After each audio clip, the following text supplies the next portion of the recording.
Most people can agree that the Negroni is an acquired taste, and that people who like drinking Negronis really, really love drinking them. But whether or not you're someone who absolutely loves them, or you're somebody who's like exploring the world of bitter cocktails, you should know that if you have the ingredients to make a Negroni, then you pretty much have the ingredients to make 3 cocktails. Are they all pretty similar? Yeah, because each one of those drinks represents a step in the evolution of the Negroni.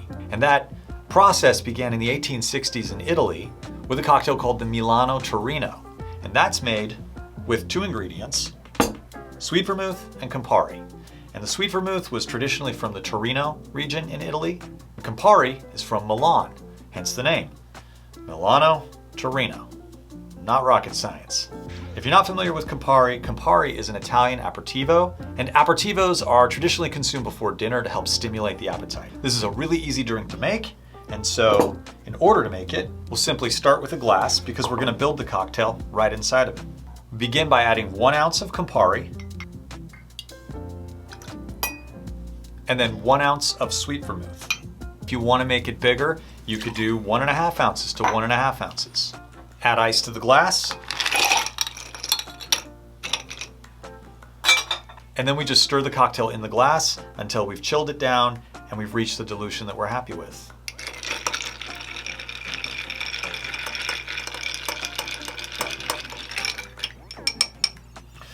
And the traditional garnish is an orange wedge, so we just put that right in. And that is a simple cocktail, equal parts the Milano Torino. This is like the earliest predecessor of the Negroni.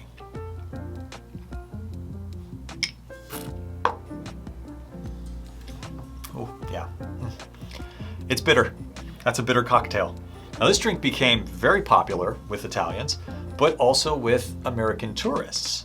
And it was very common for the American tourists to order this drink with a little bit of sparkling water added to it. I don't know if it's just because the American palate is different or what, but it was so common that the drink with the soda water added became known as the Americano. And so to make the Americano, it's a little bit different, but similar. We'll start with a glass, and I like to use a tall glass of some sort, like a Collins or a highball glass. I like to start by adding ice. Just fill that up to the top. Then we'll add 1.5 ounces of Campari, 1.5 ounces of sweet vermouth. I like to use the back of a bar spoon and just give it a stir, just to make sure things are incorporated. And we'll top it off with sparkling water. And I'm using fancy canned sparkling water, but you could use whatever you got.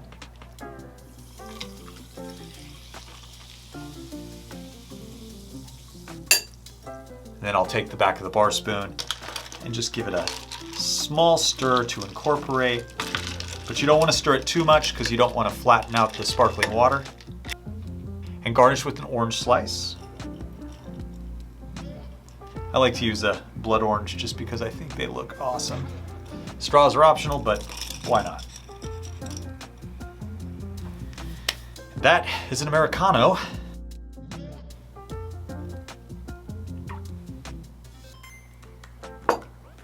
So basically, this is the same flavor profile as the Milano Torino, but it's got a lower alcohol volume and it's a little bit lighter, more refreshing. And I don't know, maybe that's why it was so popular with the Americans. So the question is, how did we get from these 2 cocktails to the Negroni? And I don't know if this is true or not, but the story is that there was a count named Count Camillo Negroni in Italy, and he loved drinking Americanos. But one day he asked his bartender if he could have an Americano without soda water and if they could add in some gin. And so they did. And apparently it was awesome because he loved it. They named the drink after him, and people still drink them now, even though I personally don't understand why, because I haven't acquired the taste, but this is how you make one. So you start with your mixing glass, and this is another equal parts cocktail, so it's going to be easy to remember. Add 1 ounce of gin, 1 ounce of Campari,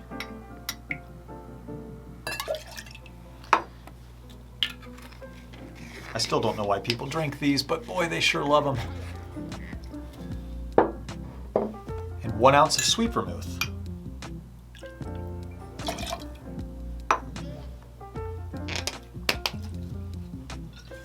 Equal parts, 1 to 1 to 1. Then add some ice to the mixing glass, but I am all out of smaller pieces, so I've got to crack some up.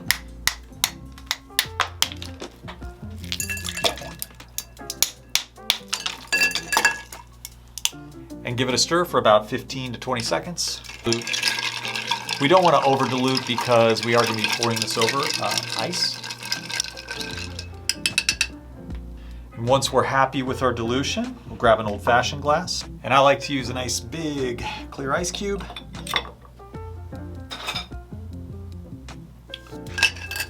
Strain the cocktail over.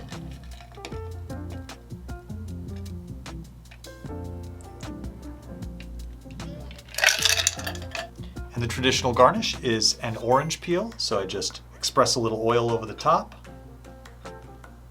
and place it right on it. And that is the Negroni. Let's see if I've acquired my taste.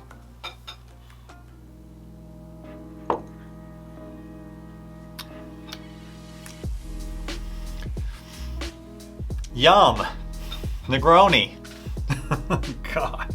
So the first two drinks are very similar, but adding the gin to the Negroni really gives it a whole new level of complexity. Overall, there's a lot more going on in the drink. I still, to this day, don't know what people love about these drinks, but they do. And I don't know, if you've never had one, I recommend giving it a shot, exploring. If you do love these, then by all means, continue to enjoy them. And since I don't like awkward goodbyes, I'm gonna end this episode and say on to the next drink. But before you go, don't forget to hit subscribe or, like, notification bell, all that, whatever that stuff is, because it helps my channel grow and I'd like to keep doing this. So see you next time.